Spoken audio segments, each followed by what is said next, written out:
Hello everyone, hope you are well and doing great with my channel TIR Education. Dear friends, আজকে আমরা শিখব কিছু advanced English sentence structure. তো চলো শুরু করা যাক। আমার ব্যাখ্যা করার সময় নেই। আমার চিন্তা করার সময় নেই। আমার খাবার সময় নেই।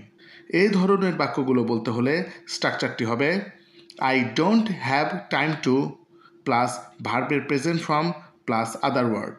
আমার কোনো কাজ করার সময় নেই এরূপ বোঝাতে আমরা I don't have time to ব্যবহার করে থাকি। তো চলো আরও কিছু এক্সাম্পল দেখে নেওয়া যাক। আমার ব্যাখ্যা করার সময় নেই। I don't have time to explain. I don't have time to explain. আমার চিন্তা করার সময় নেই।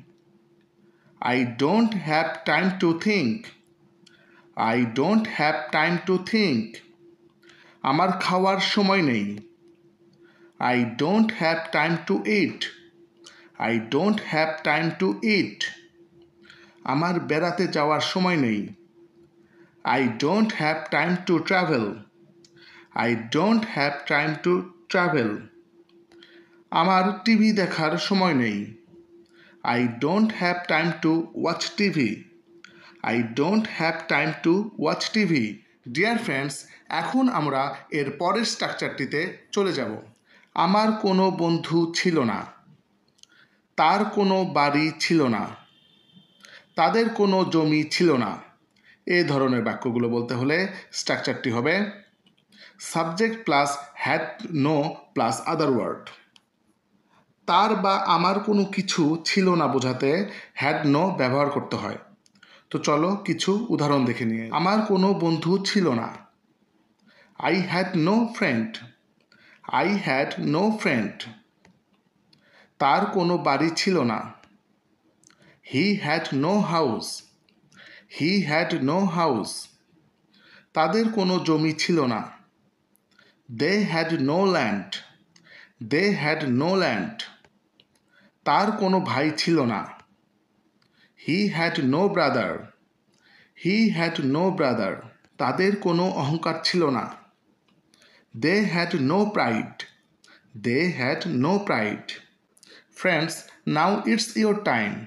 এখন এই দুইটি স্ট্রাকচার হতে তোমাদের প্র্যাকটিসের জন্য দুইটি সেন্টেন্স দেয়া হলো। আমার বাজারে যাওয়ার সময় নেই। তার কোনো অজুহাত ছিল না। এই দুটি বাক্যের ইংরেজি কী হবে তা তোমরা কমেন্ট করে জানাও।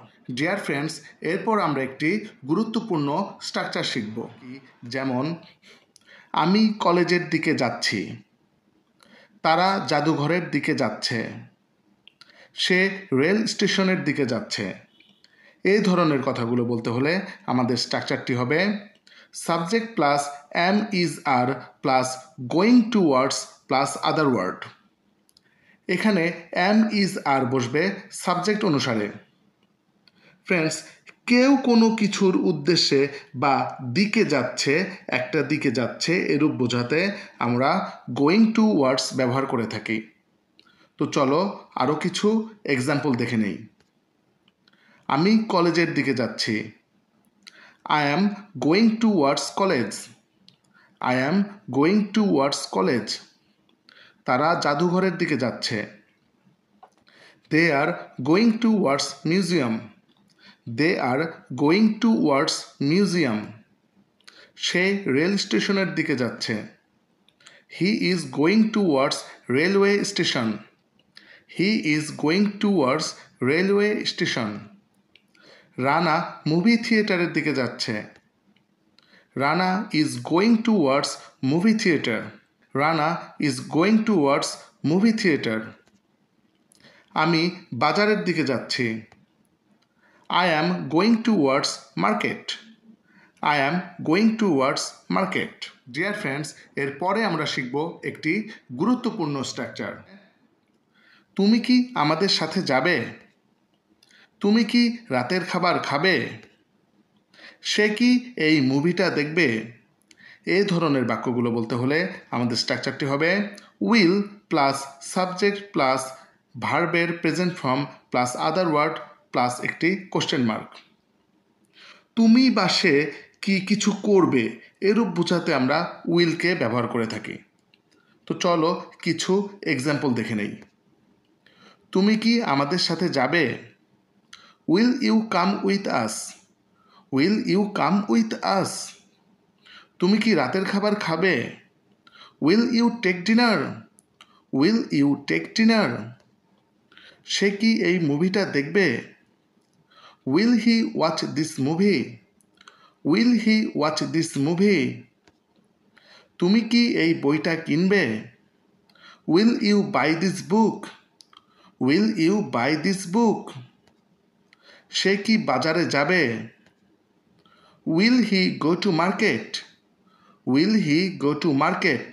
Dear friends, now it's your time. এখন এই দুইটি স্ট্রাকচার হতে তোমাদের প্র্যাকটিসের জন্য দুইটি সেন্টেন্স দেয়া হলো। যেমন, সে শহরের দিকে যাচ্ছে।